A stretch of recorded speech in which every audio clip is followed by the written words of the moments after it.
కాలుష్యం దెబ్బకు ఢిల్లీలో 50% ఉద్యోగులని వర్క్ ఫ్రమ్ హోమ్ అని చెప్తున్నారనమాట.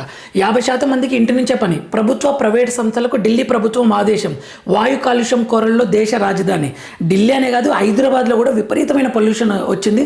మన తెలుగు రాష్ట్రాల్లో కూడా మనం పొల్యూషన్లో ఉంటే 4-5 సిగరెట్లు తాగితే ఎంత డ్యామేజ్ అవుతుందో అంత డ్యామేజ్ అవుతుందని చెప్తున్నారు. సో దీనికి వీళ్ళు ఏమంటున్నారు అంటే GRAP3 GRAP4 నిబంధనల ప్రకారము 50% ఏమంటారు వర్క్ ఫ్రమ్ హోమ్ అని 50% ఆఫీస్కి రావాలని చెప్తున్నారు అనమాట. ఇక్కడ GRAP3 అంటే గ్రేట్ రెస్పాన్స్ యాక్షన్ ప్లాన్ 3వ స్థాయి 4వ స్థాయి అని చెప్తారనమాట, పొల్యూషన్ తీవ్రతను బట్టి. అయితే ఈ పొల్యూషన్ కంట్రోల్ చేయడానికి చైనా కొన్ని ట్రిక్స్, కొన్ని మెథడ్స్ చెప్పింది. దాని గురించి ఎక్స్ప్లెయిన్ చేస్తాను.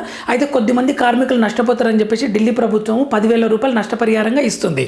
అయితే ప్రపంచంలోనే చైనాలో బీజింగ్ అనేది ఏమంటారు పొల్యూషన్కి ఫేమస్, దాని పొగ రాజధాని అని చెప్పేదనమాట.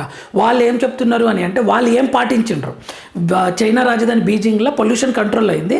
దానికోసం వాళ్ళు ఏం చేసిండ్రంటే ఓల్డ్ వెహికల్స్ని రిమూవ్ చేసిండ్రు, పరిశ్రమలను వేరే ప్లేస్కి తరలించిండ్రు, ఎలక్ట్రికల్ వెహికల్ని తీసుకొని వచ్చిండ్రు, ప్రజల్ని మెట్రో రైల్ వీటిలోనే ప్రయాణించమన్నారు. ఇండివిజువల్ కార్స్ ఇండివిజువల్ వెహికల్స్ కన్నా వీటికి ప్రయారిటీ ఇవ్వమని చెప్తున్నారనమాట. ఇవి మనకు కూడా తెలుసు, కానీ ఇంప్లిమెంట్ చేస్తే ఖచ్చితంగా పొల్యూషన్ అనేది కంట్రోల్ అవుతుంది.